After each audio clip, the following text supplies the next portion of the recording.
Vamos a la palabra de Dios. ¿De dónde nos sacó el Señor? Tema número 7 de esta serie, Tito, el impacto de la sana doctrina. Estamos estudiando la epístola del apóstol San Pablo a Tito. Hemos estudiado ya toda la primera y la segunda epístola a Timoteo. Ahora estamos en esta epístola a Tito, dentro de las epístolas pastorales, así se les conoce. Y estamos llegando ya al capítulo 3, el último capítulo de esta epístola. Y hoy vamos a abarcar de los versículos 3 al 7. Normalmente elijo un versículo y después desarrollo, pero no supe qué versículo elegir para leerlo, así que vamos a leer toda la porción. Del 3 al 7, Tito capítulo 3. Dice, porque nosotros también éramos en otro tiempo insensatos, rebeldes, extraviados, esclavos de concupiscencias y deleites diversos, viviendo en malicia y envidia, aborrecibles y aborreciéndonos unos a otros. Pero cuando se manifestó la bondad de Dios nuestro Salvador y su amor para con los hombres, nos salvó, no por obras de justicia que nosotros hubiéramos hecho, sino por su misericordia, por el lavamiento de la regeneración y por la renovación en el Espíritu Santo, el cual derramó en nosotros abundantemente por Jesucristo nuestro Salvador, para que justificados por su gracia viniésemos a ser herederos conforme a la esperanza de la vida eterna.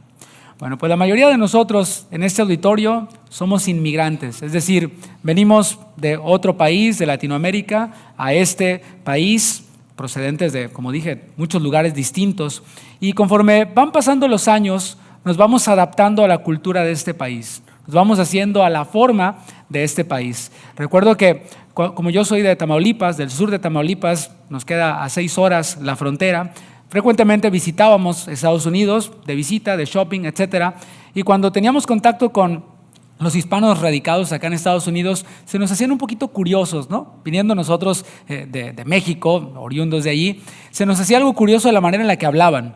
Usaban términos como púchale allí, para referirte a empujar, ¿no?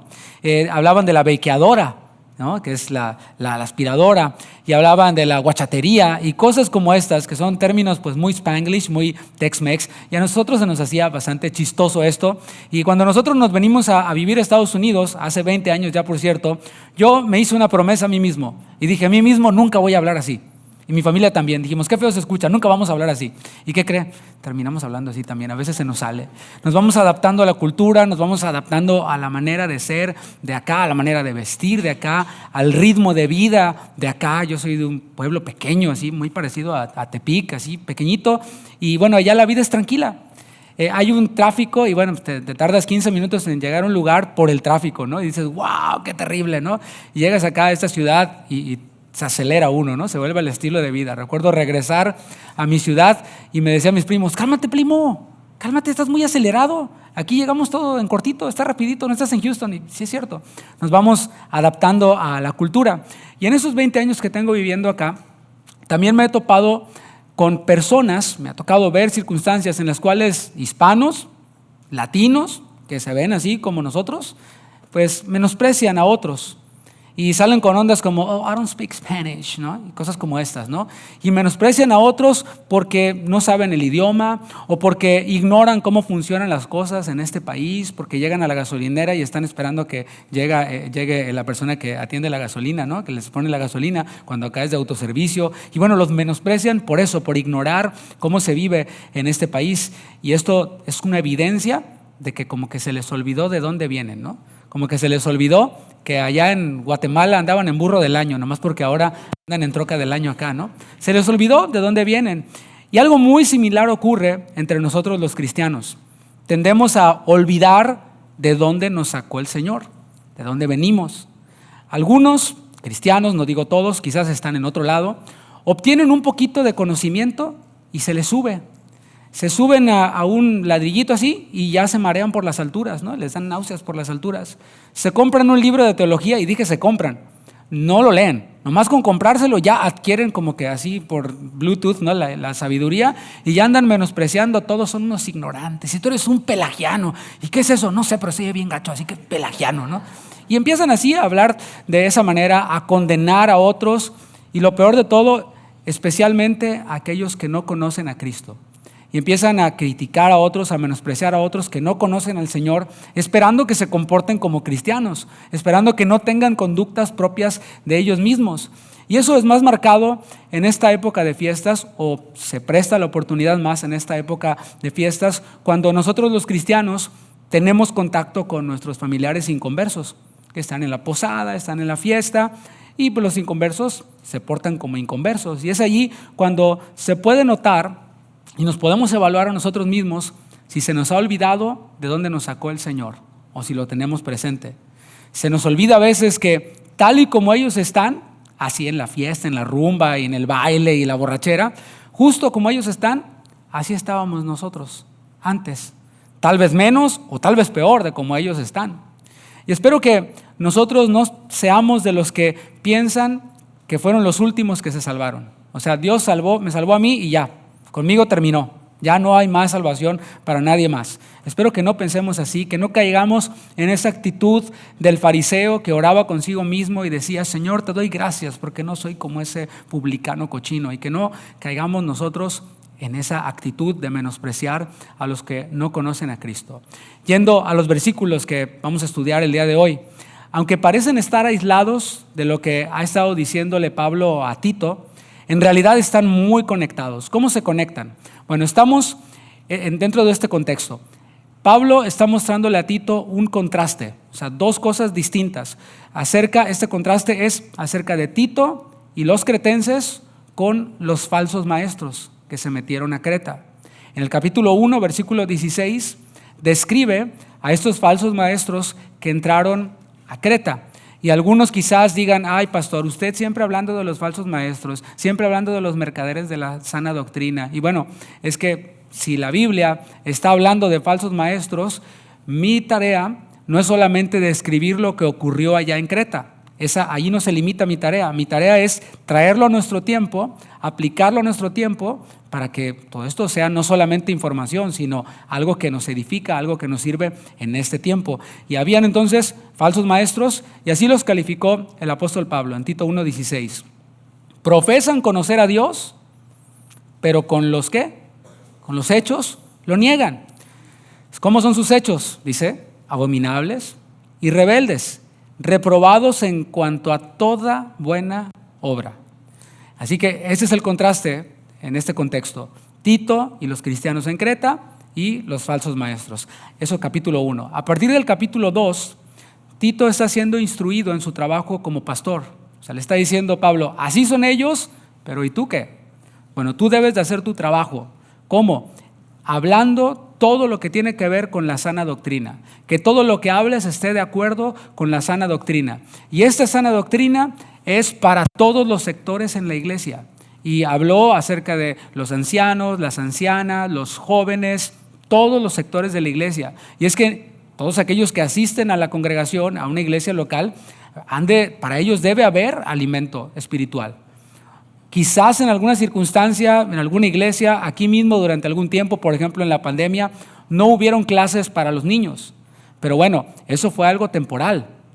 Y eso tampoco quiere decir que los papás, como no hay clase en la iglesia, pues bueno, pues ahí mi hijo, pues quién sabe, ahí cuando haya clase va a aprender de la Biblia. No, la responsabilidad es nuestra. Pero sí, mi punto aquí es que la iglesia debe ofrecer palabra, consejería, todos los recursos para todos los sectores de la iglesia, y ser clara cuando no es posible. Si viene alguien aquí que habla chino mandarín, pues aunque nos gustaría tener al chinito, ¿verdad?, que esté aquí entre nosotros, no podemos servirle como ese chinito necesita, porque pues no hablo chino, ni puedo predicarle en chino, ni aconsejarle en chino, ni tampoco orar por él en chino. Así que bueno, pues tendría que ser en lenguas, ¿no? Y hay que haya un intérprete para que él pueda entender. El punto es que la iglesia debe atender la necesidad de cada uno de los miembros de la congregación, de los que asisten a la congregación. De hecho, bueno, esta sana doctrina que Tito debía enseñar es una doctrina poderosa para impactar las vidas de los creyentes. Y estos creyentes que han sido impactados por la sana doctrina han de adornar esa doctrina, viviendo de acuerdo a ella. Y estos creyentes, viviendo de acuerdo a la sana doctrina, han de impactar a la sociedad en donde ellos están. En este caso, Creta, que era una isla complicada. Y esto es lo que está desarrollando en esta sección, de cómo los creyentes que hemos sido impactados por la sana doctrina vivimos como hijos de Dios impactando a otros. Nuestro deseo no es solamente ser unos cristianos ejemplares para que wow, no, nuestro deseo es que nuestra vida santa, celosa de buenas obras, impacte a otros para que otros crean en el Señor, para que otros se interesen, porque como mencioné en la enseñanza anterior, los que no son cristianos, pues ellos no saben acerca del griego, acerca del hebreo, no saben acerca de las doctrinas de quién sabe qué, ni de la confesión de quién sabe cuál. No, ellos no saben eso, no tienen entendimiento acerca de las cosas espirituales. Ellos lo único que pueden ver es nuestra vida, cómo nos comportamos.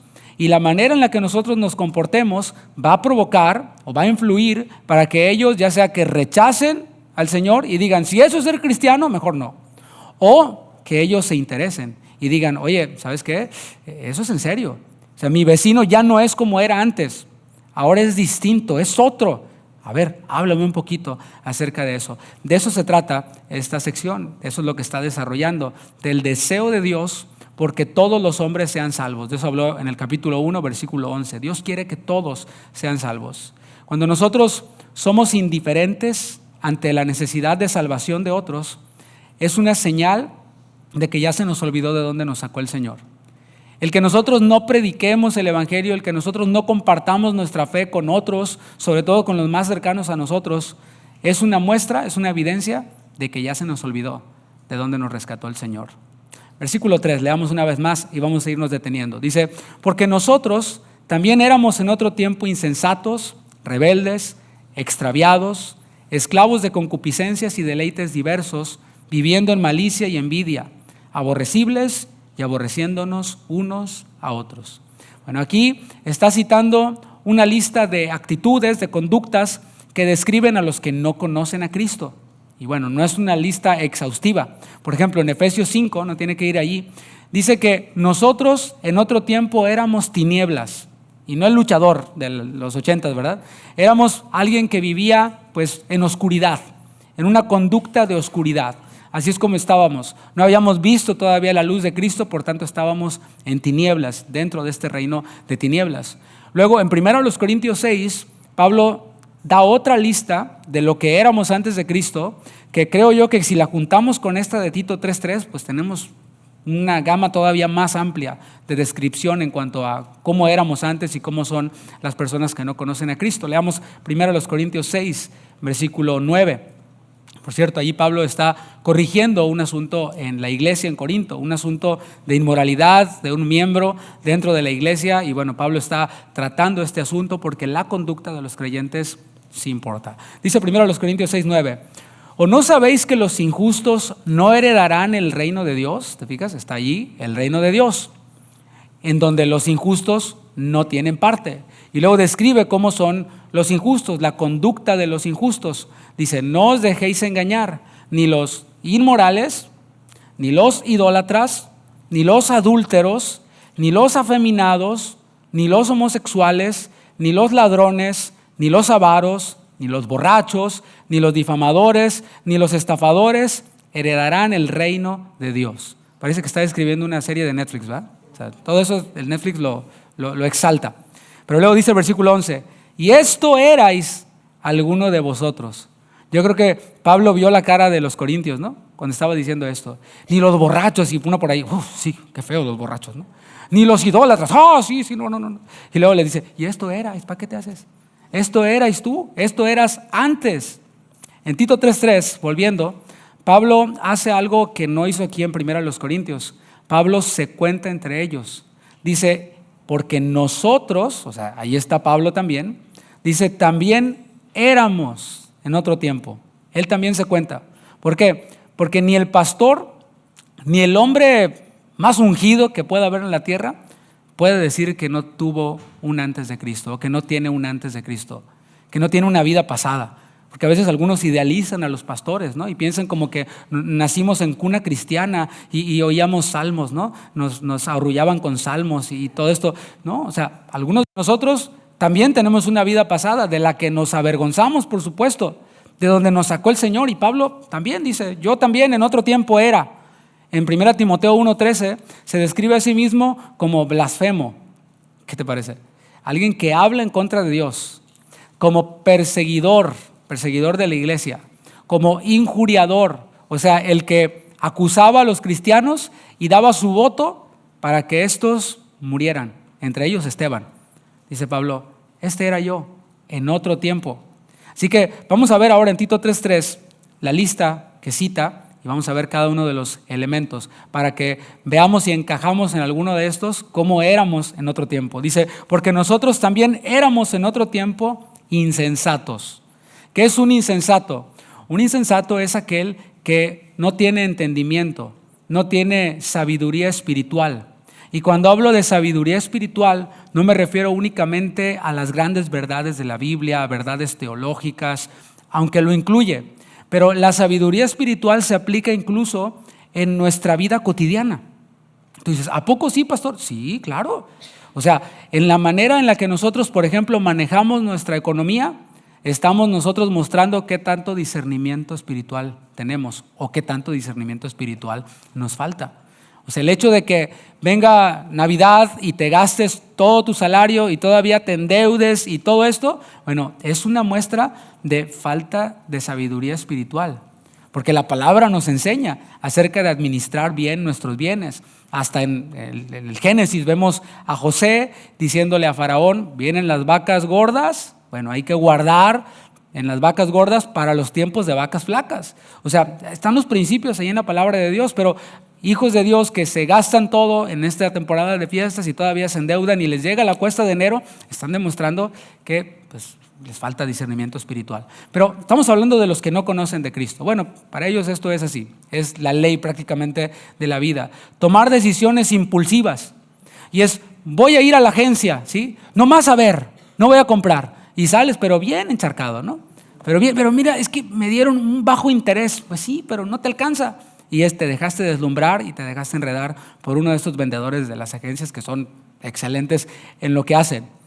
Cuando veamos a alguien así, alguien que no toma buenas decisiones, que toma decisiones impulsivas, preguntémonos si nosotros mismos no éramos así en otro tiempo. ¿Qué ves? Inmediatamente, ay sí, qué falta de sabiduría, qué tonto, ¿no? A veces hasta ofendemos. Pero bueno, preguntémonos si no éramos así nosotros antes de conocer al Señor. Dice, porque nosotros también éramos en otro tiempo, el segundo elemento es rebeldes. Personas que se oponen a la autoridad de Dios. Esas personas que dicen, yo creo en Dios, pero a mi manera, ¿sí? Se oponen a la autoridad de Dios. No es que yo digo, yo pienso y es que así yo siempre he sido. Bueno, eso es oponerse a la autoridad de Dios. Personas que se oponen a cualquier tipo de regla justa. Alguien que ignora deliberadamente las enseñanzas de la Biblia y que sabe lo que ha oído y sabe lo que Dios dice acerca de, por ejemplo, la lista que mencionaba en 1 Corintios 6:6, que ni los afeminados, ni los homosexuales, cosas como estas, estoy citando la lista, y sabe lo que dice la Biblia, pero dice, no, pues así soy yo y así voy a seguir. Bueno, eso es rebeldía. Personas que viven rechazando cualquier consejo espiritual y tratan de apagar la voz que les está diciendo que necesitan cambiar, que necesitan volverse de sus malos caminos. Cuando veamos a alguien así, preguntémonos si nosotros mismos no éramos así en otro tiempo. Dice, porque nosotros también éramos en otro tiempo extraviados. Esto es alguien desviado del camino correcto, alguien espiritualmente perdido. Son personas que buscan un sentido en las filosofías humanas. Esto de ámate a ti mismo, ¿sí? Todo este tipo de cosas, ¿no? Necesitas amarte a ti mismo para amar a los demás y todo este tipo de filosofías que, bueno, están lejos de lo que la palabra de Dios dice en muchos sentidos. Religiones falsas o supersticiones y me acordaba yo en la mañana de esa pulserita roja que se ponen aquí, ¿no? ¿Sí se acuerdan? Que es que para que no te hagan ojo. Y dices tú, no, es que estoy tan bonito que me van a hacer ojo. Por eso me tengo que poner un cordoncito rojo, ¿no? Luego veo unos niños así que tienen unos cordoncitos rojos que los ves y dices, no creo que alguien le vaya a hacer ojo al niño ese, ¿verdad? Pero bueno, cada quien, los papás vemos hermosos a nuestros hijos como quiera que estén, ¿verdad? Pero eso es superstición. Porque ¿qué es eso de hacer ojo y la pulserita roja esa te va a cuidar? O cosas como esas, ¿no? Personas que encuentran sentido en cosas así, o en placeres temporales, pero que nunca encuentran la paz verdadera. Bueno, cuando veamos a alguien así, preguntémonos si no éramos nosotros así también en otro tiempo. Si no andábamos también con nuestras pulseritas rojas o con esto es para atraer el dinero. El otro día andábamos en un lugar y estaba una señora en un puesto y vendía un montón de cosas. ¿Y esta para qué es? Y le preguntamos, no, pues que esto es para atraer el amor. No, pues usted debe traer un montón de galanes ahí, ¿verdad, señora? No, y esto es para atraer el dinero. ¿Y cuántas trae? No, pues traigo un montón, mira, una caja llena. Le digo, ¿y el dinero? Si sirvieran, pues ya estaría usted nadando en dinero como rico más pato, ¿no? Pero bueno, son supersticiones, son supersticiones. Bueno, preguntémonos si no éramos así nosotros en otro tiempo. Porque nosotros también éramos en otro tiempo esclavos de concupiscencias y deleites diversos. Concupiscencias son esos deseos desordenados que están en nosotros, esos placeres egoístas, que obviamente Dios nos diseñó para tener placer en ciertas cosas. En la comida, por ejemplo. O sea, Dios puso en nosotros papilas gustativas para que disfrutemos la comida. Dios diseñó la sexualidad para la reproducción y para también el deleite de la pareja dentro del matrimonio. Pero el mundo distorsiona todas estas cosas y las vuelve una adicción y las vuelve perversiones que destruyen al hombre. Bueno, dice la palabra que nosotros éramos en otro tiempo esclavos de todo esto, esclavos de adicciones a sustancias, a alimentos, a algún tipo de depravación. Bueno, dice, éramos en otro tiempo. Y cuando veamos a personas así, que es terrible ver a personas atrapadas en alguna adicción, etcétera, siendo destruidas. Bueno, preguntémonos si nosotros no éramos así en otro tiempo. Dice, porque nosotros también vivíamos en malicia, menciona esto, vivir en malicia. ¿Qué es malicia? O una vida de malicia, como para ser más específicos aquí. Es actuar con la intención de hacer daño, ¿sí? Y ahí pudiéramos dar muchísimos ejemplos, ¿no? Y ahí tienes al vecino que no le gusta que se estacionen en la calle que está enfrente de su casa. Y cree que la calle es suya, ¿sí? ¿Y qué hace? Pues pone ahí cosas para que no se estacionen. Entonces viene el otro vecino y quita lo que pone y se estaciona ahí, porque no, la calle no es suya, ¿no? Y ahí tienes al vecino que le va y le poncha las llantas en la noche al otro vecino porque se está estacionando. Bueno, eso es una vida de malicia. Es solamente uno de los tantos ejemplos que pudiéramos dar. En los trabajos también se dan, ¿no? Cómo hablan mal de un compañero para que lo corran o para que lo quiten y pongan al que habló mal y cosas como estas. Muchos ejemplos. Es alguien que busca vengarse del que le ha ofendido. Ah, no, tú me la haces, me la pagas. Y esto hasta se transmite en generaciones, ¿no? Y ahí tienes a familias que están de pleito con la otra familia. ¿Por qué? ¿Quién sabe? Pero siempre hemos estado de pleito los González con los Pérez. Siempre. ¿Quién sabe por qué? Bueno, es venganza. Cuando veamos a personas así, preguntémonos si nosotros mismos no éramos así en otro tiempo. De esas personas que se deleitan cuando ven que a otro le va mal. Dice, porque nosotros también éramos en otro tiempo envidiosos. Iba a preguntar cuántos envidiosos hay aquí, pero no, ¿verdad? No, estamos viendo en otro tiempo. ¿Qué es ser envidioso? Ser envidioso es sentir celos cuando ves a un vecino prosperar, cuando ves a una persona prosperar y hablar mal de esa persona. Hay una admiración que podemos tener hacia otra persona. Hacia, no sé, ves las mujeres, ¿no? Ven a una hermana o a otra mujer que se ve bonita, se ve bien y dicen, qué bonito, qué bonita se ve, qué bien se ve. Yo quisiera verme así como ella. Entonces dices, ok, bueno, pues va al gimnasio, pues también voy al gimnasio, ¿no? O sea, come bien, pues también como bien. Me baño, pues se baña, me baño yo también, ¿no? O sea, haces algo. Pero ¿cuál es la actitud? La actitud en muchas ocasiones, en este punto que hablamos de la envidia es, ay, se cree mucho. A estar todo operada y salen con cosas como esas, ¿no? Ves al vecino que trae un buen auto y ¿qué es lo que hacen muchos? ¿En qué trabaja el muchacho? A andar en malos pasos, porque eso no le alcanza o todavía lo debe. Y lo peor, ojalá choque y pierda todo. Órale. Bueno, eso es alguien envidioso. Cuando veamos a alguien así, preguntémonos si nosotros mismos no éramos así.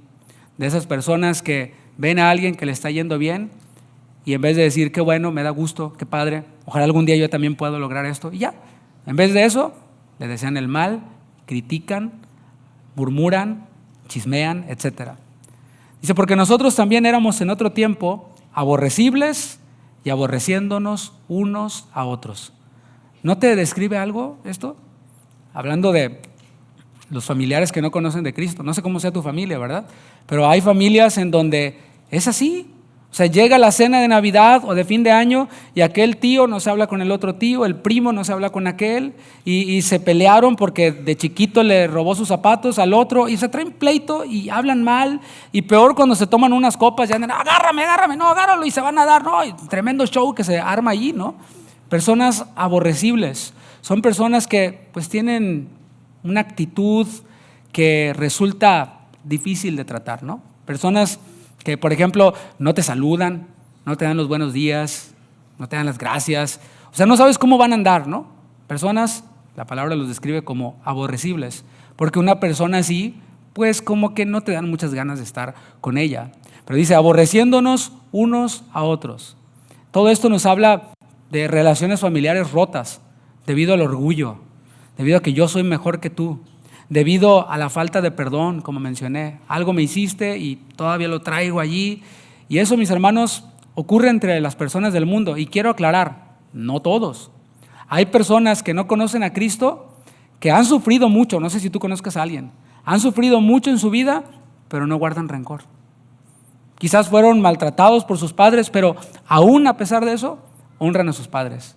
Les dan dinero, gente del mundo. Por eso digo, no quiero decir que todos son así, para que no me vayan a empezar a escribir, ay pastor, yo no soy así, no soy cristiano, etc. Bueno, cuando veamos a alguien así, alguien tóxico, alguien que es aborrecible y que aborrece y que se pelea con todo mundo, no tiene amigos, nadie quiere estar con ellos.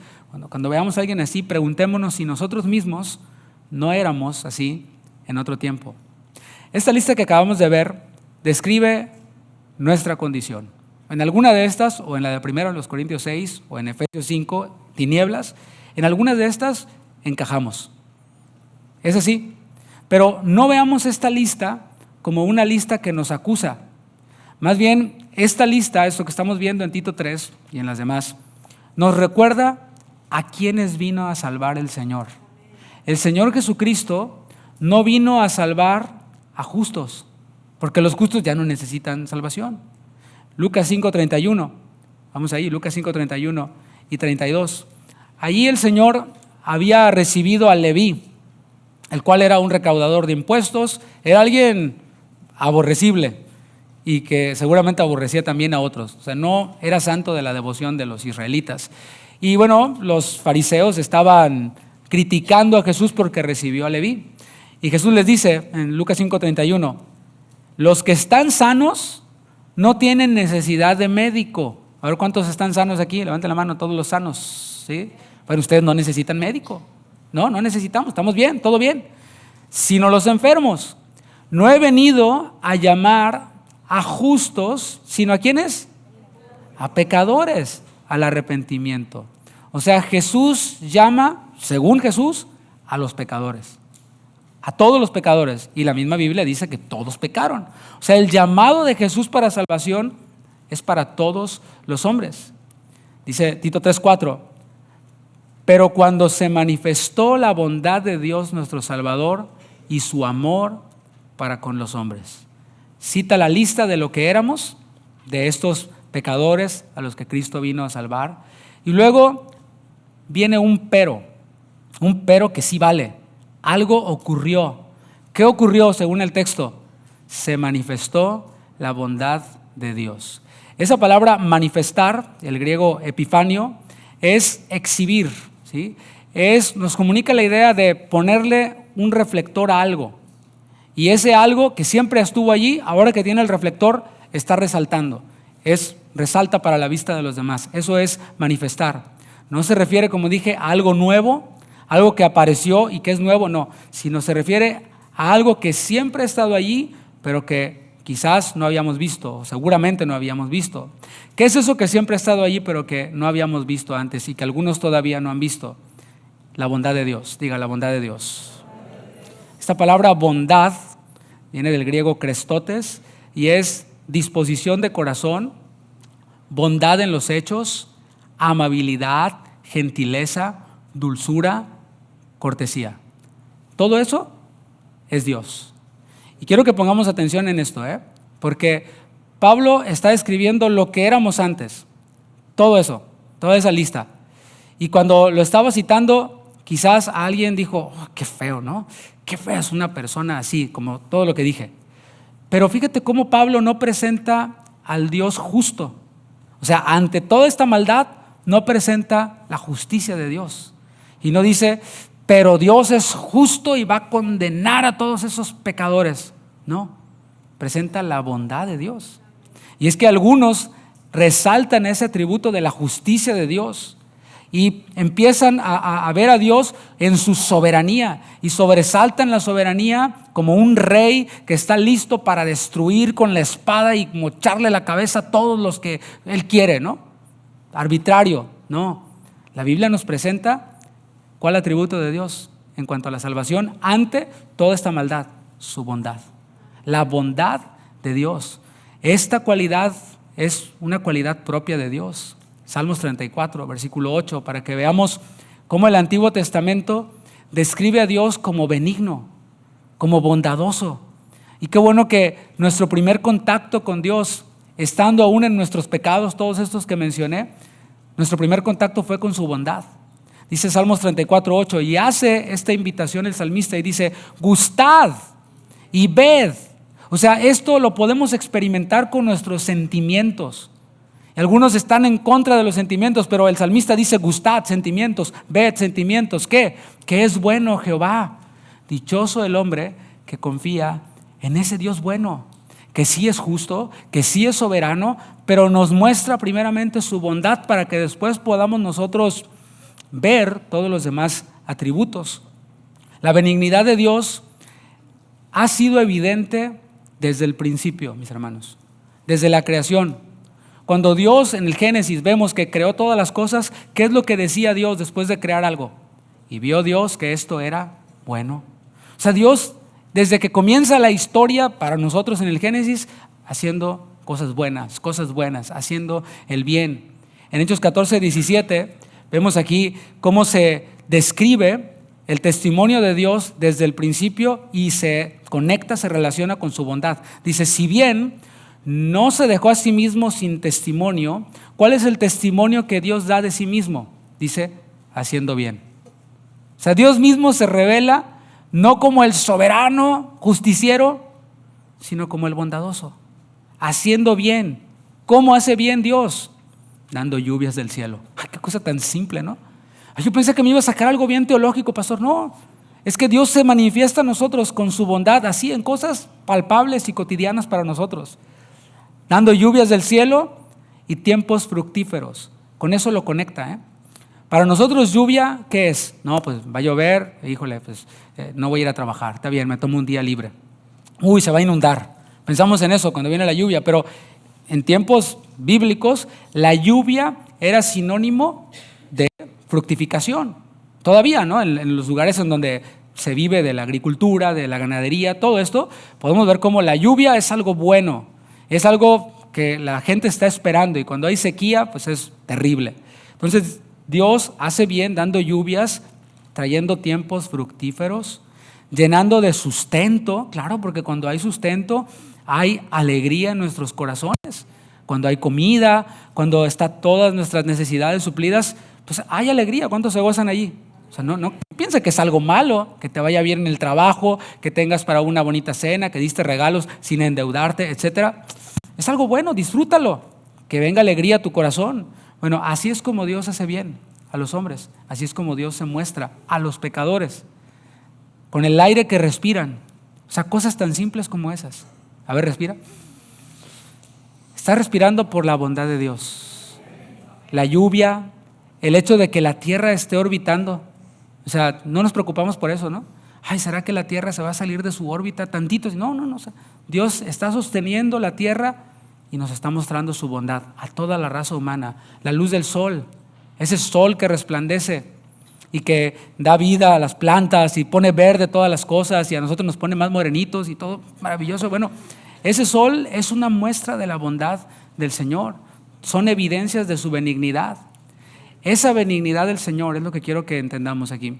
La benignidad del Señor, que se muestra en su naturaleza así, está disponible para todos los hombres.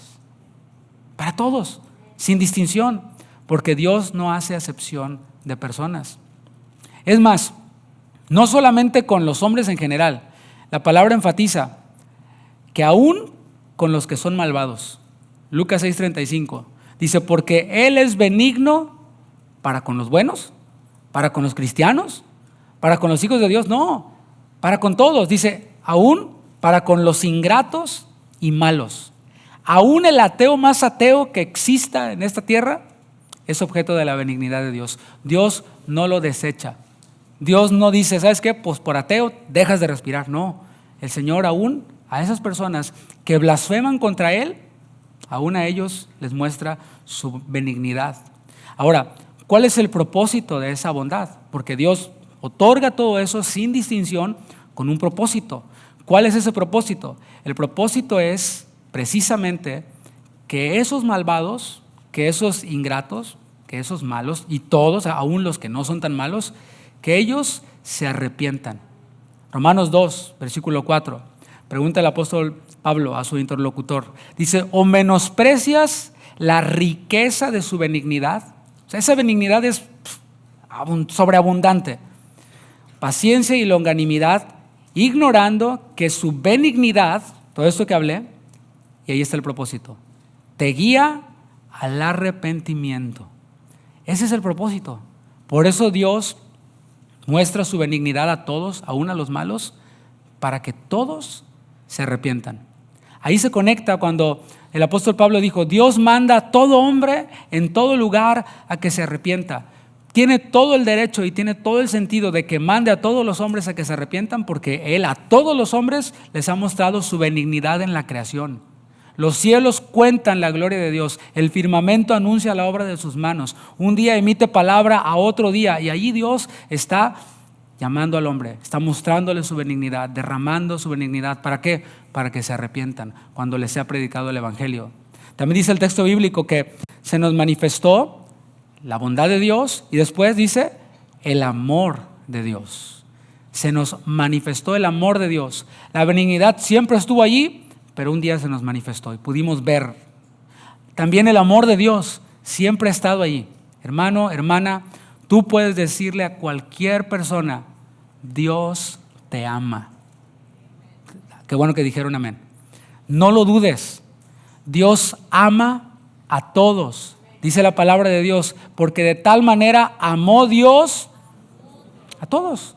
O sea, si hace salir el sol sobre los malvados, sobre los ingratos, Dios ama también a todos los hombres. Así que a nosotros se nos manifestó el amor de Dios. Amor es lo que describe a Dios en una palabra. ¿Cómo describir a ese Dios todopoderoso en una sola palabra? Así, amor. Es lo que dice la palabra en 1 de Juan 4:8. Dios es amor. Y también el amor se revela en la persona de Jesucristo. Esa persona de Dios que es amor se manifestó en Jesús, lo acabamos de recordar. ¿Qué hizo Jesús? Juan 15:13. Dice, nadie tiene mayor amor que este, que uno ponga su vida por sus amigos. Y así nos ve el Señor, como sus amigos, como alguien a quien Él hace el bien. A un amigo tú le haces el bien, aunque esa persona no sea digna. Aunque esa persona no lo merezca, el Señor le ve como amigo y Cristo da su vida. Este amor está disponible para todos los pecadores, para todos. Romanos 5:8 dice, mas Dios muestra su amor para con nosotros, o sea, nos recuerda ese amor. ¿Cómo? En que siendo aún pecadores, Cristo murió por nosotros. Cristo no esperó a que nosotros nos portáramos bien o a que dejáramos de pecar para dar su vida. No, siendo aún pecadores, Él murió por nosotros. Y ese fue el pero que cambió nuestra vida. Nosotros éramos en otro tiempo todo esto. Y el pero que cambió nuestra vida fue la bondad de Dios que se nos manifestó, fue el amor de Dios que se nos manifestó. ¿Cómo? ¿Cuándo? Cuando nos predicaron el Evangelio. Y cuando nosotros creímos, ahí se nos prendió la luz. Dejamos de estar en tinieblas, se nos prendió la luz. Romanos 6:17, esa es la versión, traducción lenguaje actual, lo describe de una manera más comprensible. Dice, antes, otra vez, vida pasada, ustedes eran esclavos del pecado. Aquí lo resume. Pero, ahí está el pero, otra vez. Gracias a Dios que obedecieron de todo corazón la enseñanza que se les dio. ¿Cuál enseñanza? Bueno, la enseñanza del Evangelio, la sana doctrina, las palabras según Jesucristo. Todo esto conectado con su bondad, todo esto conectado con su amor. En el Evangelio, dice, pues ahí entonces ustedes obedecieron, los que creyeron. Dice, ahora ustedes se han librado del pecado y están al servicio de Dios para hacer el bien. Fíjate cómo la palabra lo conecta. Vida pasada, de entrega, de servicio, de esclavitud al pecado. Vida nueva, por haber creído en Cristo. Y esta vida nueva va conectada ¿con qué? Con servicio a Dios. Con una vida dedicada para Dios. O sea, servicio a Dios no es nada más, vengo y hago algo en la iglesia. Lo incluye, es lo básico. Pero es toda mi vida dedicada al Señor. Yo no tengo vida secular. Tú no tienes vida secular. Algunos dicen, no es que el pastor tiene un trabajo secular.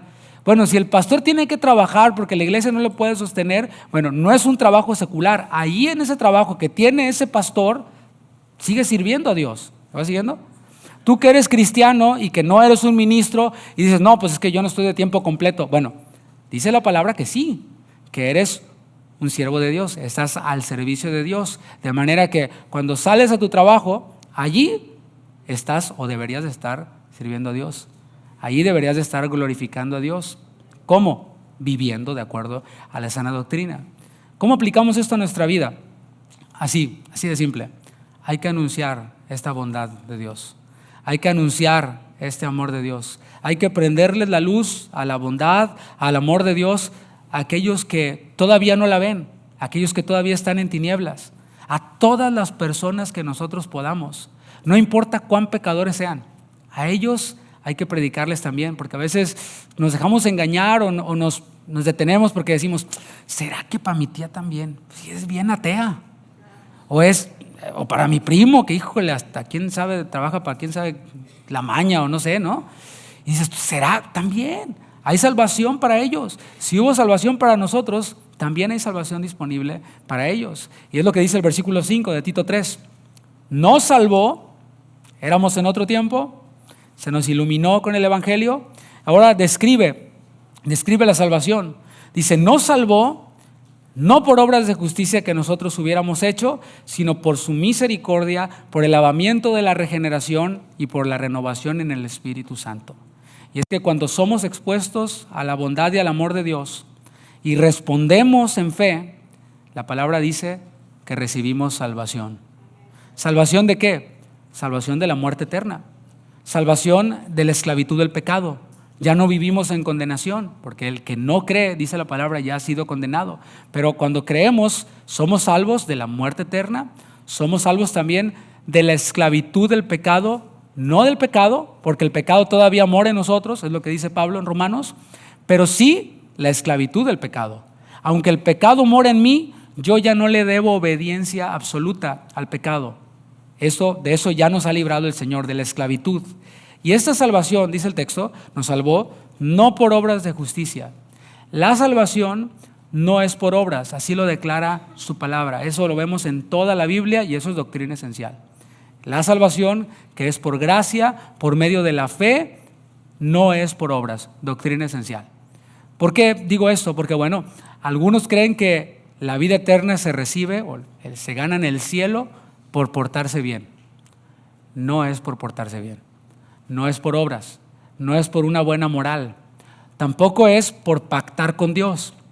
Es que voy a pactar con Dios ahí con el apóstol para que se salve mi sobrino, mi primo, etcétera, o mi ahijado. No es por obras, no es por pactar. Tampoco es por misas o por rezos, porque ocurre, ¿no?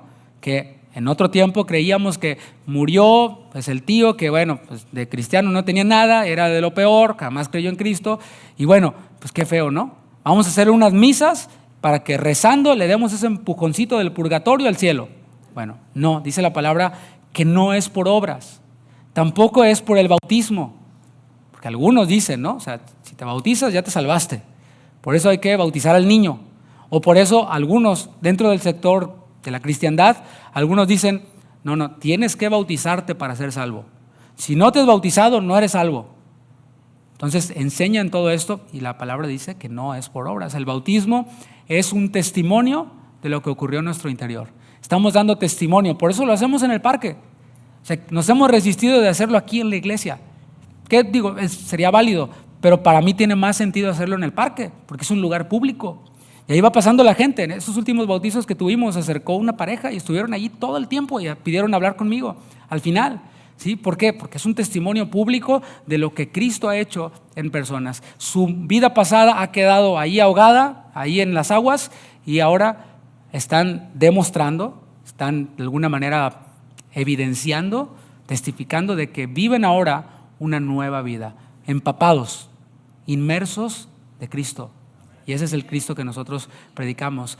La salvación no se recibe por el bautismo, dije, pero tampoco es por señorío, tema que ya he hablado antes y tengo que repetirlo porque pues por ahí está muy popular este asunto, de que dicen, ¿cómo que nomás por creer? Así como decían en tiempos del apóstol Pablo, ¿no? Pues sí, nomás por creer. No. Tienes que arrepentirte, o sea, tienes que dejar tu pasada manera de vivir para ser salvo. Entonces me estás diciendo que tienes que portarte bien, por obras, para ser salvo. Bueno, ¿qué también te tienes que portar? No, pues a veces antes se tomaba 5 chelas, ¿qué cuántas? ¿Nomás 3? ¿O 2? ¿O 1? ¿O media? ¿O qué, cuántas? ¿Cómo? No, mis hermanos, no es por obras. Algunos dicen, no, tienes que aborrecer tu pecado. ¿Cómo te explico? Pablo decía, no hago el bien que quiero, sino el mal que no quiero, eso hago. Entonces, ¿que Pablo no era salvo? ¿Porque no aborrecía su pecado? No, la verdad es que en nuestra carne amamos el pecado, ¿sí? O sea, el que dejó de comer comida chatarra todavía ve la Coca-Cola o qué sé yo y se acuerda y dice, no, pues sí estaba delicioso, pero no lo como porque me hace daño, ¿no? O el diabético, qué sé yo. Dice, no lo como porque pues, me va a caer mal. Sin embargo, está en nosotros todavía esa naturaleza pecaminosa y no es hasta que aborrezca mi pecado. Ok, ¿qué tanto? ¿Qué tanto tengo que aborrecer mi pecado para poder entonces ser salvo? No. Lo que hace esa doctrina, que estamos hablando de doctrina esencial, lo que hace esa doctrina es poner las obras para ganar la salvación. Poner todos esos requisitos que puso el Señor Jesús para el discipulado, ponerlos como un requisito para la salvación. La palabra de Dios dice que es por creer en Cristo, para que creyendo tengáis vida eterna. Es lo que dice la palabra. Cree en el Señor Jesucristo y serás salvo. No dice pórtate bien, no dice aborrece tu pecado, no dice todo esto. Todos esos requisitos que aparecen en la palabra es para los que ya creyeron, ahora para el discipulado. ¿Ya creíste, papá? Ok, ahora vas a discipularte. Y para el discipulado has de aborrecer a tu padre y a tu madre. Has de negarte a ti mismo. Has de tomar tu cruz. Has de calcular el precio. Todo de lo que habló Jesús tenía que ver con el discipulado y no con requisitos para la salvación. Así que no prediquemos un evangelio por obras. A menudo las personas piensan que van a ir al cielo por su buena conducta, porque creen que sus obras van a ser puestas en una balanza y las buenas van a pesar más que las malas y van a llegar al cielo. Pero la Biblia claramente dice que no es por obras de justicia que nosotros podamos hacer. Y sí, los hombres que no conocen a Cristo pueden hacer buenas obras y las hacen. Yo no estoy demonizando a los que no creen. Todos son unos demonios. No todos. Miren, lo voy a decir así suave para no ofender a nadie. Hay algunos que no conocen a Cristo que se portan mejor que algunos cristianos. Hay algunos que no conocen a Cristo que honran más a sus padres que algunos cristianos. Y a veces nos ponen el ejemplo y nos avergüenzan. Nos debería dar vergüenza, pero una vergüenza que nos impulse a cambiar. Es decir, si este que no conoce a Cristo honra a sus padres así, los cuida ya en su vejez, los baña y los honra, aunque no le dieron quizás la mejor vida. Wow, cuánto más yo, ¿no? O sea, hay personas que no conocen a Cristo que hacen buenas obras, pero esas buenas obras no alcanzan para la salvación, no alcanzan para la vida eterna. Y Efesios 2:9 dice, no por obras, para que nadie se gloríe. Que entonces sería una competencia ya, ¿no? De quién hace más obras, y el que hace buenas obras dice, no, pues claro, yo la merecía. Yo me merecía la salvación porque yo era bien buena onda. Fue todo lo contrario. En vez de ser por obras y alguien jactándose, diciéndose, claro, es que yo sí alcancé el estándar que me ponían de negarme a mí mismo, aborrecer padre y madre. Hice todo lo que el predicador de sana doctrina me dijo, entonces yo lo hice. Bueno, se pone en alto y es todo lo contrario. Es por su misericordia. No por obras de justicia que nosotros hayamos hecho, sino por su misericordia. Y esa palabra misericordia derriba la jactancia, derriba cualquier recurso que nosotros creamos o tengamos. Y es misericordia, del griego eleos, nos habla de un mendigo. Un mendigo que está allí, que no tiene recursos, que no tiene nada, que no tiene ni para comer, ni en qué caerse muerto. Y alguien es movido a misericordia en las entrañas y dice, híjole, qué mala onda. Y es movido a misericordia, va y ayuda a ese mendigo. Eso es misericordia. Fíjate cómo no tiene nada que ver. Esos éramos nosotros antes, perdidos, pero el Señor fue movido a misericordia. Y aunque hacíamos cosas buenas, dijo, mijo, no te alcanza. ¿Te acuerdas cuando llegabas a la tienda? Yo me acuerdo que llegaba a la tienda, ¿sí?, de Doña Tere, y llegaba con mis 5 pesos y le decía, ¿para qué me alcanza? ¿Se acuerdan los niños? Sí. Ay, 5 pesos no te alcanza para nada, mijo, pero ven, está bien, te voy a regalar esto. Y te regalaron un gansito. Ay, qué bonito, ¿no? Gloria a Dios. Bueno, eso es misericordia, alguien que no tiene recursos. Y es maravilloso saber que, hablando de misericordia, Dios es rico en misericordia. Es lo que dice su palabra en Efesios 2:4.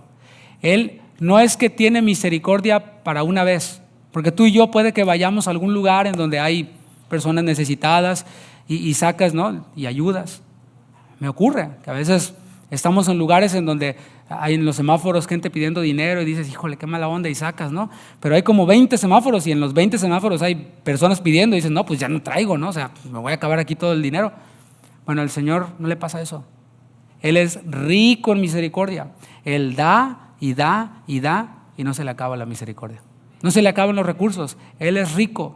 Una persona que es rica y que es generosa, cuando se trata de dar, no escatima. O sea, hay personas ricas, pero que pues, no son tan generosas, ¿no? Tú sabes, son tacañas. Pero hay personas ricas que son generosas, y esas personas ricas generosas, ¿te ha tocado verlas? No escatiman, ¿verdad? Te dicen, invitan a comer a todos, ¿no? Todos, vénganse, yo invito. Y no vea la carta, no vea cuánto cueste, yo disparo. Bueno, o sea, personas generosas, ¿no? Bueno, si eso es una persona mortal, una criatura, ¿cuánto más Dios? Él es rico en misericordia. Y no solo tiene misericordia, sino que como es generoso, a Él no se le acaba. Le alcanza para todos. ¿O usted qué cree? ¿Que la misericordia de Dios se alcanza para unos cuantos y se le acaba el presupuesto? No, Él no escatima. Él ofrece y da esta misericordia a todos, no escatima. Y esa misericordia lavó nuestros pecados. De eso es de lo que está hablando ahí en Tito 3. Dice, por el lavamiento de la regeneración. Cuando hablamos de lavar, hablamos de algo que está sucio, ¿sí? O sea, no es muy difícil de comprender. Ahorita que llovió, tu coche, ¿cómo estaba? Todo embarrado, ¿verdad? Bueno, ya te recordé, hermano, que tienes que lavarlo, ¿verdad? Ya dice, ya me empezó a doler la espalda nomás de pensar. Claro, porque está todo cochino. Bueno, por ejemplo, la ropa, ahora las hermanas, ¿no? Para emparejar el asunto, también tiene todo el bote lleno, hermana, de ropa cochina, y pasas por ahí, huele feo, ¿verdad? Bueno, hay que lavarla. Eso ocurrió con nosotros. Estábamos sucios, estábamos embarrados, estábamos enlodados, pero por su misericordia, esos enlodados que estábamos ahí, el Señor nos levantó y nos pegó una chaineada. Ya estoy con los, ¿verdad? Tex-Mex. Nos lavó nuestros pecados. Eso fue lo que hizo el Señor. Apocalipsis 1:5 dice, y de Jesucristo, el testigo fiel, el primogénito de los muertos, el primero que murió, resucitó para no volver a morir, y el soberano de los reyes de la tierra. Ese soberano, fíjate lo que hizo, al que nos amó. Ese rey soberano y justo te amó, te ama y ama a todos. Dice, fíjate cómo nos muestra su amor. Y nos lavó de nuestros pecados. ¿Con qué? Con su sangre. La sangre de Cristo, mis hermanos, esa sangre derramada en la cruz del Calvario, lavó nuestros pecados. Y puede lavar tus pecados también. Le alcanza para lavar tus pecados también, tú que no has creído en el Señor Jesucristo. El Señor Jesús, cuando caminó con sus discípulos, los llevó a ese aposento y no estaba el esclavo que normalmente hacía la tarea de lavar los pies de los invitados. Y ninguno de los discípulos que ya habían andado con Jesús por varios años, se le prendió el foco de decir, no está el esclavo, los pies están cochinos, hay que lavar los pies, yo me apunto. No, ¿qué hicieron los discípulos? Se quedaron ahí viendo nomás, como a veces nosotros vemos la necesidad y nos quedamos nomás viendo, a ver, ¿quién irá?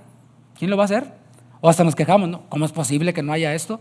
Bueno, Jesús no tomó esa actitud, toma una cubeta, toma agua y empieza uno por uno a lavar los pies de los discípulos. Y Pedro, que bueno, a veces se le iba la onda, dice Pedro, no, a mí no me lavarás jamás. ¿Sí? Se quiso poner muy acá, muy perfecto, muy santo. Bueno, más bien hubiera lavado él los pies de los demás, ¿no? Pero no. Y Jesús le dice, si no te lavare, no tendrás parte conmigo. ¿De qué estaba hablando Jesús? No únicamente de ese lavamiento de pies. Jesús estaba ilustrando lo que su sangre haría con nuestros pecados. Si su sangre no nos limpia de nuestros pecados, entonces no podemos tener parte en su reino. No podemos tener parte con Él. ¿Por qué? Porque esta sangre no era como la sangre de los machos cabríos, de los animales, los cuales cubrían el pecado de las personas de forma temporal. La sangre del Cordero de Dios, de Cristo, quita el pecado del mundo, no lo cubre, lo quita. Hablando de esa salvación, decía, nos lavó o nos salvó, no por obras de justicia que nosotros hubiéramos hecho, sino por su misericordia, por el lavamiento de la regeneración. Hablemos de esta regeneración, porque en la salvación está incluido el nuevo nacimiento. De eso está hablando, está describiendo todo lo que ocurrió en la salvación. En la salvación, cuando creímos, cuando se nos iluminó todo esto, nosotros, dice la palabra, que recibimos este lavamiento de nuestros pecados y este nuevo nacimiento o regeneración, como le llama aquí en Tito 3:5. Esta palabra regeneración es de dos palabras en el griego, plain o palín, que significa nuevo, y génesis, como el libro de la Biblia, algo que nace, algo que empieza. Y eso es lo que recibimos cuando creímos. A eso se refería Jesús cuando habló con Nicodemo en Juan capítulo 3. ¿Te acuerdas? Que vino de noche y le dijo, Maestro, nadie puede hacer las obras que tú haces si Dios no está con él. Estaba reconociendo eso. Ya estaba reconociendo que Jesús no era un maestro más, no era un sanador más, era el Mesías. Y el Señor Jesús le dice, Nicodemo, te es necesario nacer de nuevo. De esto le habla. Nicodemo no lo entendió, a pesar de que conocía de las Escrituras. ¿Por qué? Porque Cristo todavía no iba a la cruz. Cristo muchas veces habló, como esto que puse de los pies, del lavar los pies de los discípulos, representando su sangre. Cuando le habló acerca del nuevo nacimiento, le estaba hablando también de lo que Él haría más adelante en la cruz y de lo que disfrutarían aquellos que creerían en Él, que creeríamos en Él. Así que eso es lo que le dijo a Nicodemo. Y este nuevo nacimiento se hizo posible cuando el Señor Jesús consumó su obra, cuando derramó su sangre y dijo, consumado es. Esa sangre derramada para propiciación por el pecado, allí se hizo posible el nuevo nacimiento. Y tú y yo, en el momento en el que oímos el Evangelio y creímos en él, en ese momento tú y yo nacimos de nuevo. Estoy diciendo también algo que es doctrina esencial. El nuevo nacimiento es cuando creemos en el Evangelio. El que está en Cristo, nueva criatura es. En el momento en el que creemos, nosotros nacemos de nuevo. Tengo que decirlo porque algunos dicen que es antes. ¿Te fijas? O sea, ni modo, tengo que aclarar cosas porque anda por ahí y se les pegan a muchas cosas. Se nos pegan a veces. El nuevo nacimiento no es antes. Algunos dicen, tienes que nacer de nuevo para entonces oír el evangelio y creer. O sea, ponen la carreta y atrás de la carreta ponen al caballo. No es así, mis hermanos. En el momento en el que creemos, nacemos de nuevo. Es lo que nos muestra la palabra de Dios. Dice después, por la renovación en el Espíritu Santo. Habló de esta regeneración, ahora habla de la renovación en el Espíritu Santo. Y es que este nuevo nacimiento nos otorga una nueva naturaleza, una naturaleza espiritual. Con esta naturaleza espiritual, tú y yo somos capaces de dos cosas. Número uno, de discernir las cosas espirituales. Ahora sí podemos entender. Ahora sí, pastor, estoy entendiendo qué es esto de la regeneración, qué es esto de la sangre de Cristo, del perdón de pecados. Todo esto que yo te estoy diciendo, que muchas cosas vienen en diferentes pasajes bíblicos, esta nueva naturaleza te capacita para entenderlo. A lo mejor no lo entiendes a la primera todo, pero algo puedes entender que antes no entendías. También otra cosa que hace esta nueva naturaleza es empoderarnos, aunque esta palabra a algunos no les gusta, pero estoy hablando de recibir poder. Eso es empoderar. ¿Empoderarnos para qué? ¿Para triunfar en los negocios? No, de eso no estoy hablando. Empoderarnos para batallar contra los apetitos carnales. Empoderarnos para batallar contra la carne y contra el pecado. Y esto de recibir esta renovación del Espíritu Santo es nada más y nada menos que recibir al mismo Espíritu Santo. El Espíritu Santo vive en ti, vive en mí. En nosotros mora el Espíritu Santo, como dice Efesios 1:13. Y dice el versículo 6 de Tito 3, hablando del Espíritu Santo, el cual derramó en nosotros abundantemente por Jesucristo nuestro Salvador. ¿Te fijas cómo está describiendo la experiencia de ser salvos? Estábamos en tinieblas, en pecados, oímos el Evangelio, creímos en el Evangelio, nacimos de nuevo, fueron lavados nuestros pecados y el Espíritu Santo fue derramado sobre nosotros. De eso estoy hablando. El Señor derramó su Espíritu Santo en nosotros, pero sigue derramando su Espíritu Santo sobre nosotros, algo que también a muchos no les gusta, pero es lo que dice la palabra. Derramó en nosotros abundantemente. En Gálatas 3:5 dice, aquel que os suministra el Espíritu Santo. Como el Señor es generoso y rico en misericordia, también nos da de su Espíritu de manera sobreabundante. El Señor te ha dado su Espíritu Santo, entonces lo han recibido, pero quiere llenarte más. Y lo dice en su palabra en Efesios. No os embriaguéis con vino en lo cual hay disolución, antes que sed llenos del Espíritu Santo. Y eso está en presente continuo. No es el Señor me llenó cuando recibí a Cristo y ya. No. Él quiere seguirte llenando. De hecho, te manda a seguirte llenando del Espíritu. ¿Y cómo es eso? A ver, pastor, ¿cómo es eso de que me lleno del Espíritu? Bueno, ve a la Biblia. Vamos a la Biblia. Leamos un libro en la Biblia que se llama Hechos, que no es el periódico de lo que pasó y no va a pasar nunca más. No, ahí Dios nos está diciendo cómo es la vida de un cristiano. Te está describiendo esto. Alguien que cree en Cristo, es lleno del Espíritu y empieza una vida nueva. Ahí vemos, por ejemplo, en Hechos 2:4, a personas siendo llenas del Espíritu Santo. Pero luego vemos a esas mismas personas en el capítulo 4 siendo llenas otra vez. Y el Señor dice, otra vez. Él no va a decir, ay, otra vez, mi hijo. No, sí, lo necesito. Necesito la llenura del Espíritu Santo. Mora en mí, pero quiero que me llene. Lo necesito. Ahora, yo estoy hablando de una experiencia.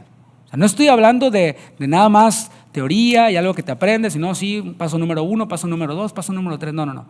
Cuando hablo de la llenura del Espíritu Santo, estoy hablando de una experiencia. ¿Dónde está la experiencia? En el libro de los Hechos. Fueron todos llenos del Espíritu Santo y hablaron otras lenguas. Es lo que veo en la palabra. ¿No te gusta? Bueno, sorry, pero así está en la palabra. Ahora, la experiencia puede variar, por mencionar algunas. Puede ser que cuando tú creíste en Cristo, en ese mismo momento hablaste en lenguas. El Espíritu Santo te llenó y hablaste en lenguas. ¿Cuántos hablaron en lenguas en ese momento? A ver, levanten las manos. No le dé pena, no los vamos a juzgar. ¿No? ¿Nada más Javier? Bueno, en otro tiempo puede ser que el Señor te llenó. ¿Y cómo nos llena el Señor? Bueno, en Hechos 2 dice que estaban orando. Sabiendo Netflix, te aseguro que no te va a llenar el Espíritu Santo. Y en el Facebook viendo Reels, te aseguro que no. Aunque bueno, Dios no lo podemos limitar. Pero estoy hablando de una experiencia. A lo mejor no fue hablando en lenguas, quizás fue en una paz. ¿Cuántos experimentaron una paz en algún momento después de creer o en algún momento que oraron por ti y tú dices, bueno, vengo todos los días de reunión y adoro a Dios y todo padre, pero esta vez que no sé, pasé al frente o simplemente allí en mi lugar, experimenté una paz que nunca en mi vida había experimentado? Ese sí, estoy hablando de una experiencia. O simplemente te pegó algo aquí en el estómago, es como mariposas en el estómago, que después, ¿cómo te explico? No sé, pero como que sube y como que te dan unas ganas de llorar, que no puedes contenerte y empiezas a llorar. De eso estoy hablando. Algunos me ven con cara de, ¿what? No, bueno, en eso creemos, mis hermanos. Es lo que está en la palabra de Dios. No le tengamos miedo a eso. Es una experiencia. Estoy describiendo algunos escenarios en los cuales Dios nos llena. Y así somos. El Señor nos diseñó así, para reaccionar ante un evento como es la llenura del Espíritu Santo. Y esa experiencia es subjetiva y puede variar de persona a persona. No me quiero centrar en la experiencia. ¿Saben en qué me quiero centrar? En lo que produce esa experiencia.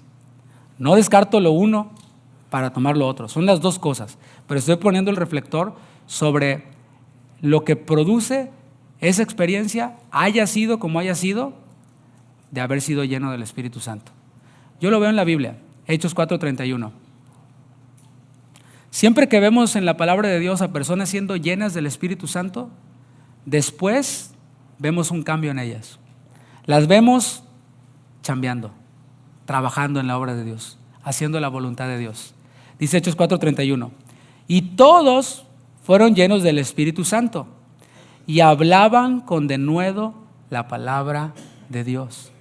Yo sé por qué algunos dicen, no, a ver, ¿de qué está hablando el pastor? Ahorita nos va a tirar a todos el pastor y nos va a aventar el saco. A ver, yo sé por qué podemos tener cierta resistencia a eso. Una es quizás porque no nos gusta. A mí no me gusta eso de llorar. Por eso ni veo películas románticas, porque me hacen llorar. Y no me gusta llorar. Yo soy bien macho. Ok, está bien. Otros dicen, no, eso de hablar en lenguas a mí no me gusta, como si Dios quisiera agradarte a ti, ¿no? Pero otros puede ser que es porque han visto a personas que dicen que han tenido una experiencia con el Espíritu Santo, que se cayeron o que hablaron en lenguas o que temblaron o que lloraron, pero que después su vida siguió exactamente igual de como era antes. Si habló mucho en lenguas la hermana, pero tiene la lenguota así, ¿no? Que se la pasa chismeando de todas. La típica, ¿no? Y de eso yo estoy hablando. Estoy hablando de que una experiencia genuina con el Espíritu Santo, alguien que es lleno del Espíritu Santo, genuinamente, su vida es transformada. Por eso el Señor nos manda a llenarnos del Espíritu Santo, porque quiere que seamos transformados. Vemos a personas llenas del Espíritu que hablan la palabra de Dios. ¿Qué no es eso lo que Dios quiere que hagamos? ¿Que hablemos la palabra? Dice en 1 Corintios que nos dio a nosotros el ministerio de la reconciliación. Que Dios estaba en Cristo reconciliando consigo al mundo, no tomándoles en cuenta sus pecados, y nos dejó a nosotros el ministerio de la reconciliación. Eso es lo que Dios quiere que hagamos, que hablemos la palabra. Pero para hablar la palabra necesitamos ser llenos del Espíritu. Ya van captando, ¿verdad? Es que me da pena, pastor, yo no quiero hablar. No, es que qué pena, ¿qué van a decir? Te falta ser lleno del Espíritu Santo. Necesitas ser lleno del Espíritu Santo. Es lo que estoy diciendo, porque es lo que dice la palabra. Ahora, para ir concluyendo, o acercándome a la conclusión, porque no concluyo todavía. Versículo 7 de Tito 3. Nos salvó, nos llenó de su Espíritu, lavó nuestros pecados. ¿Para qué? Para que justificados por su gracia. Todo esto nos da el Señor, mis hermanos. Todo esto nos da. Justificados por su gracia, viniésemos a ser herederos conforme a la esperanza de la vida eterna. Mira, hay algunos que cuando hablan de salvación le ponen énfasis únicamente a el infierno. Y cree en Cristo para que no te vayas al infierno. Y está bien, o sea, Dios nos libra del infierno. Pero fíjate cómo la palabra va mucho más allá. No es solo ser librado del infierno, sino es ser declarado justo. O sea, no es que hice algo y bueno, ya salí limpio. No. El Señor nos ve justos, como ve a Cristo. Dice, justificados por su gracia, viniésemos a ser herederos. Eso es lo que somos tú y yo. La Biblia habla de una esperanza, de una certeza, algo que va a pasar sí o sí. ¿Cuál es esta certeza? La vida eterna. Esa es la certeza que nosotros tenemos en Cristo. Esa es la esperanza que nosotros tenemos. Y la heredamos, ¿por qué? Simple y sencillamente porque Él lo prometió. ¿No te parece algo maravilloso? Él prometió vida eterna. Esa es nuestra herencia. Tu herencia es la vida eterna. Eso es lo que tú y yo somos, herederos. ¿Cuál es la herencia? La herencia es vida eterna, pero ¿de qué nos habla la vida eterna? De estar con Cristo. Esa es la esperanza que tenemos, mis hermanos. Eso es lo que yo tengo para ofrecer a otros. Eso es lo que tú tienes para ofrecer a otros. Salvación, que es librarte de la muerte, del pecado, nueva naturaleza y estar con Cristo por la eternidad. La posibilidad de estar con Él por la eternidad. ¿No le das un aplauso al Señor por eso? Esa es tu herencia, esa es mi herencia.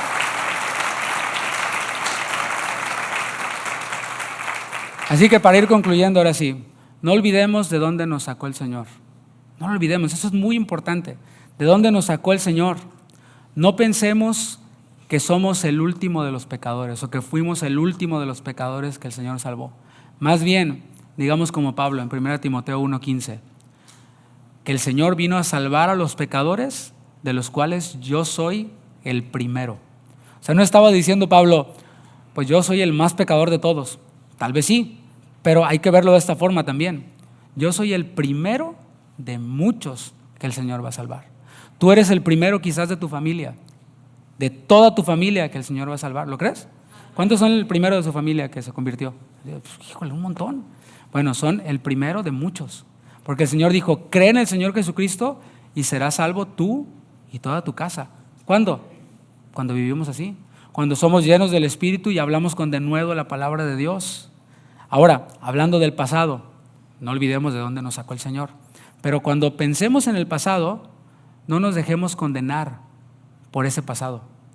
Porque eso es lo que hace el enemigo. El enemigo lo que hace es recordar nuestro pasado y estorbarnos y condenarnos y decirnos, tú no puedes servir a Dios porque eres un divorciado. Así te dice, ¿no? Y tú, no, pues sí. Y fue tu culpa y te condena el enemigo. Eso es lo que hace el enemigo. Te quiere estorbar, no quiere que te llenes del Espíritu, no quiere que hables con denuedo la palabra de Dios. Y es lo que hace el enemigo. Te recuerda tu pasado. Pero también estamos hablando de dónde nos sacó el Señor. El Señor dejó allí ese recuerdo. ¿Para qué? No para condenación, sino para que tengamos paciencia aquellos que viven así como nosotros vivíamos antes. Para que seamos pacientes, para que les mostremos su amor. Así que mi hermano, mi hermana, démosle gracias a Dios por su bondad. Démosle gracias por su amor. Démosle gracias por su misericordia. Le invito a que se ponga de pie y vamos a terminar. Cierre sus ojos, porque queremos meditar en esto, reflexionar en esto. Aunque hemos oído lo que éramos en otro tiempo, ya no lo somos. Así que no creas a esos evangelios de que eres un gusano y de que eres un... No, tú y yo somos coherederos juntamente con Cristo. Estamos sentados en los lugares celestiales juntamente con Él. Somos más que vencedores en Él. Tú y yo somos aceptos en el amado. No somos gusanos. Así que no te tragues eso, no lo aceptes eso, de que eres un gusano. No. En Cristo somos nuevas criaturas. Somos más que vencedores. Y hoy me gustaría invitar, si hubiera alguien aquí que no ha creído en Cristo como su Salvador. Mira, quizás mientras que yo hablaba, tú estabas creyendo ya en Cristo y diciendo, sí, Cristo murió por mis pecados. Pero hoy el Señor te hace este llamado que te ha estado haciendo. Te ha estado mostrando su bondad, su amor. Hoy te extiende su misericordia. Y todo aquel que cree en Él tiene vida eterna. Así que inclinen sus ojos, inclinen sus rostros, cierren sus ojos.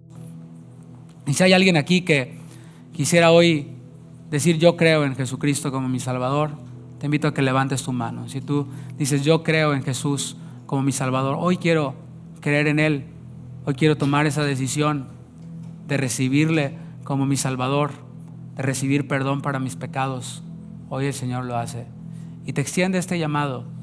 Y a mí no me avergüenza hacer este llamado porque es lo que el Señor me mandó a hacer y a ti te ha mandado a que creas en Él. Así que si tú hoy has tomado esa decisión, puedes decirle conmigo: Dios, gracias por Jesucristo.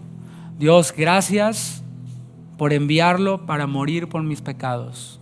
Cristo, gracias por derramar tu sangre en la cruz por mis pecados. Yo creo que no hay nada que yo pueda hacer para recibir vida eterna. Tú todo lo hiciste ya en el Calvario. Y hoy yo te recibo, creo en tu nombre y vengo a ser tu hijo. Gracias, Señor, por traer salvación. Gracias, Dios, por lo que haces. Padre, también nos acercamos delante de ti, aquellos que ya hemos creído en ti, para pedirte que nos llenes de tu Espíritu. Si tú has visto la necesidad de ser lleno del Espíritu, que es para predicar el Evangelio, que es para servir al Señor, has de estar de acuerdo conmigo que necesitamos ser llenos, también porque la palabra lo manda. Y si tú hoy quieres ser lleno del Espíritu, levanta tus manos y dile: Señor, lléname con tu Espíritu, lo necesito ese toque de tu Espíritu para hacer tu obra. Y tócame como tú quieras, Señor. Tócame, Señor, mientras que nosotros te adoramos, mientras que nosotros te cantamos. Toca a tus hijos. Tú dijiste, Jesús, ¿qué padre es aquel que si su hijo le pide un pan, le dará una piedra? ¿Qué padre es aquel que si su hijo le pide un pescado, le dará una serpiente? Y tú dijiste, vuestro Padre no les va a rechazar, no les va a dar otra cosa si ustedes le piden de su Espíritu Santo. Y hoy aquí está tu pueblo, Señor, anhelando ser llenos, ser tocados por tu Espíritu para hacer tu obra. Y hazlo, Señor, como tú quieras. Aquí está mi vida, Señor. Aquí estoy yo. No me importa si me ven llorando, no me importa, pase lo que pase, Señor. Yo creo en ti y yo creo que tú te manifiestas de una manera poderosa, de una manera especial. Gracias por llenarnos, Dios. Levanta tu voz, mi hermano, ahora.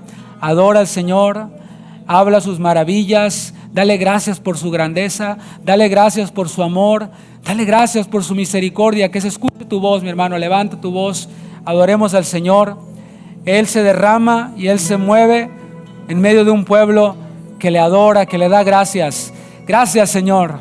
Sé exaltado, sé glorificado tú, Señor. A ti la honra, a ti la gloria, oh Dios.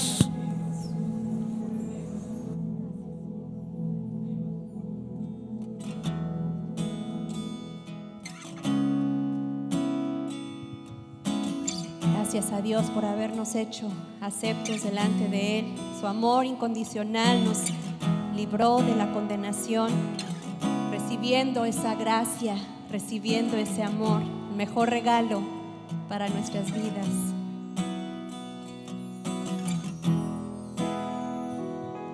Ese amor tan perfecto, tan incondicional. Señor, es por eso que nuestra alma te exalta a ti.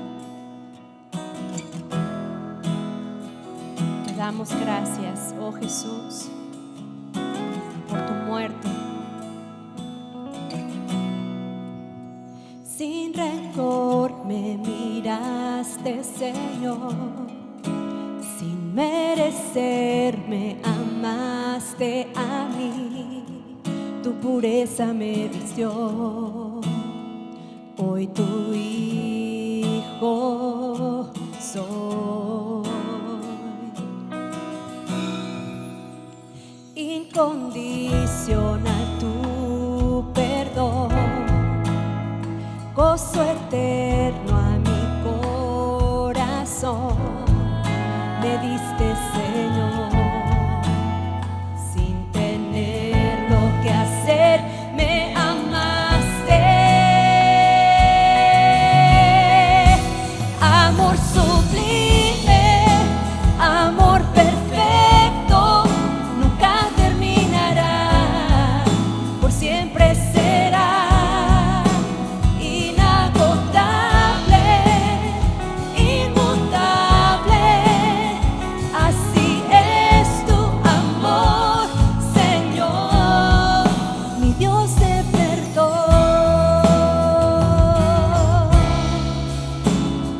A ti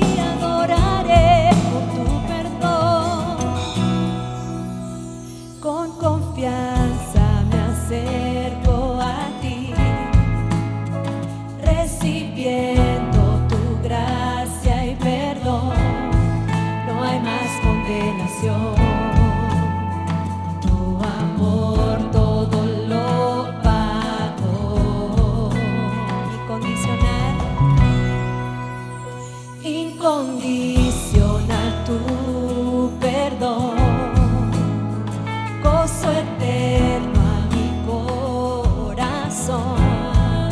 Me diste, Señor, sin tener lo que hacer, me amaste.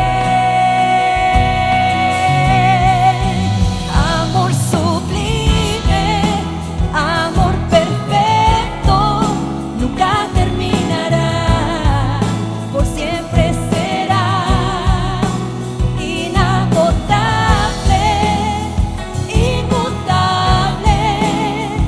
Así es tu amor, Señor, mi Dios de perdón.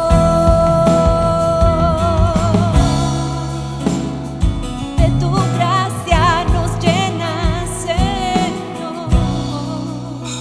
Con confianza me acerco a ti, recibiendo tu gracia y perdón. No hay más condenación. Tu amor todo lo pagó. Incondicional tu perdón, gozo eterno a mi corazón. Me diste, Señor, sin tener lo que hacer, me amaste. Gracias. Amor sublime, amor perfecto, nunca terminará, por siempre será inagotable, inmutable. Así es tu amor, Señor, mi Dios de perdón.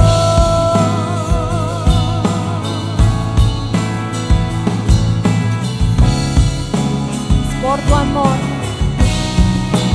Tu amor, Señor, sublime amor, amor sublime, amor perfecto, nunca terminará, por siempre será inagotable, inmutable. Así es tu amor, Señor. Amor sublime, amor perfecto, nunca terminará, por siempre será inagotable, inmutable. Así es tu amor, Señor. Así es tu amor, Señor. Así es tu amor, Señor.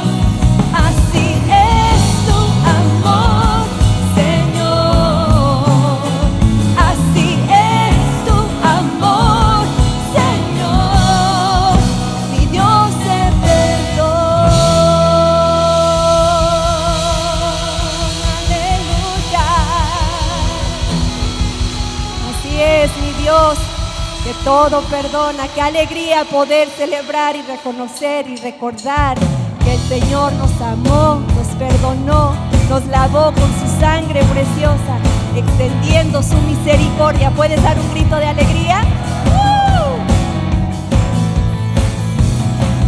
Yo vivía en este mundo sin Dios, sin esperanza, apartado de ti, oh Cristo, en ignorancia.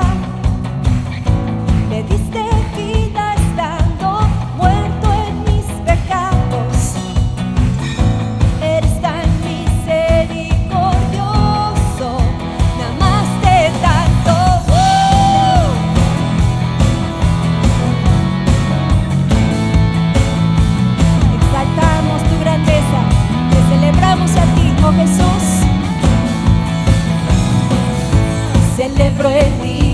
que escuché tu verdad y conocí al único Dios que puede salvar. Me hiciste justo ante tus ojos, Señor,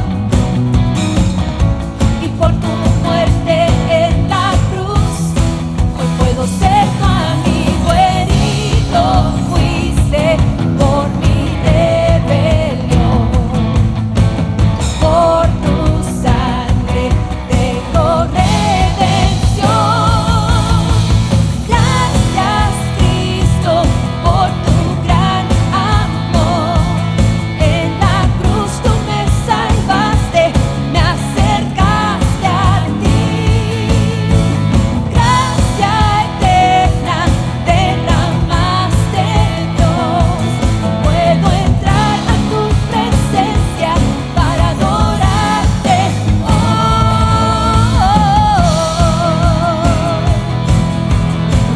hoy y siempre. Adoraremos al Dios verdadero, al Dios todopoderoso. Quiero crecer, díselo en fuerte. Quiero crecer en conocerte, Jesús, la grandeza de tu poder quiero ver. Ahora estoy unido a ti, mi Señor. Es un privilegio inmerecido estar en paz contigo, herido. Fuiste por mi rebelión, por tu sangre tengo redención. Gracias, Cristo, por tu gran amor. En la cruz tú me salvaste, me acercaste a ti. Gracia eterna derramaste, Dios. Puedo entrar a tu presencia para adorarte hoy. Gracias, Cristo, por tu gran amor. En la cruz tú me salvaste, me acercaste a ti. Gracia eterna derramaste, Dios. Puedo entrar a tu presencia para adorarte hoy. Adorarte es lo que queremos hacer. Te damos gracias por tu Hijo Jesús. Que se escuche tu voz. Gracias, Cristo, por tu gran amor. En la cruz tú me salvaste, me acercaste a ti. A ver, solo ustedes.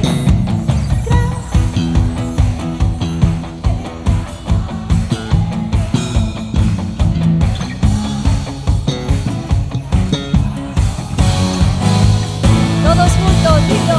Gracias, Cristo, por tu gran amor. En la cruz tú me salvaste, me acercaste a ti. Gracia eterna derramaste, Dios. Puedo entrar a tu presencia para adorarte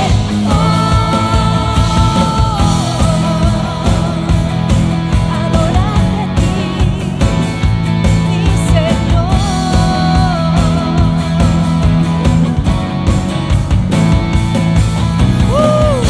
Nos diste vida estando muertos en nuestros delitos y pecados. Dice la palabra de Dios que somos más que vencedores en Cristo. ¿Cuántos somos más que vencedores en Cristo? También dice la palabra de Dios que somos hechos nuevos, somos nuevas criaturas, somos alegres, tenemos alegría en Cristo. Nos regocijamos en ti, Señor, por tu renovación. Gracias, Padre.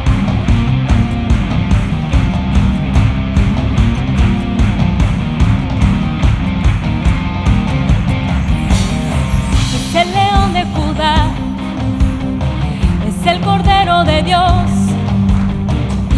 venció